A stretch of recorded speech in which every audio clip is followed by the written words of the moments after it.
Yaman din lang at nagtrending ang mga takoyaki. Sa panahong ito, tiyak na matutuwa ang mga vegetarian or yung mga ayaw sa karne at kahit sa isda syempre.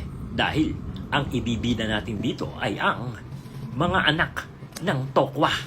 Mga anak kasi maliliit ito eh. So tutuyuin muna natin yung mga anak ng tokwa at pagkatapos si atin itong lalapirutin. Dudurugin. Durugin natin hanggang sa wala nang matirang mga buo-buo dito. Malambot lang naman yan. Kaya-kaya mo yan. Then ready naman natin yung ating onion, garlic at carrot. Meron tayong gagawin dito. Meron tayong in-order online. Yung bang vegetable chopper. So itatry natin kung ano ang mangyayari. Nilagay na natin ng buo ang ating mga gulay dito. At pagkatapos si atin itong itinakpan. At sabay piga. Ganyan lang daw eh. Taas baba lang daw yan. Tapos umiikot na yan sa loob para mahiwa-hiwa. At after 30 minutes ito na nga ang nangyari. Buo pa rin ang ating ipinasok. Kaya ang gagawin natin magmamano-mano na lang tayo. Sayang naman ang oras. Well, ganun talaga. Kaya huwag kayo maniniwala kaagad sa mga inyong mga napapanood sa mga commercials. Hindi lahat ay totoo. So isama na natin doon sa ating tokwa yung onion, garlic at carrots. Meron din tayong spring onion, paprika, all-purpose flour at cornstarch.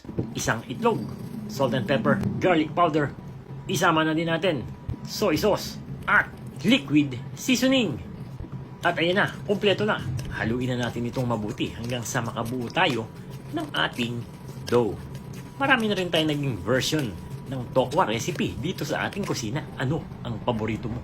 Gagamit tayo dito ng 1 tablespoon para pare-pareho yung ating sukat dito sa ating tokwa mixture. Ayan bilog na bilog Naalala ko tuloy yung kaibigan ko. Ganyan-ganyan din siya binilog ng ex niya.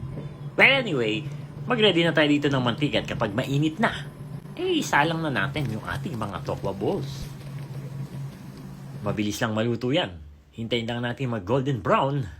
At ayan na. Tingin pa lang matatakam ka na. Lagay natin yan sa kitchen towel para ma-absorb yung ibang mga excess oil.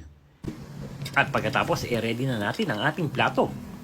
Meron tayo ditong mayonnaise at ketchup.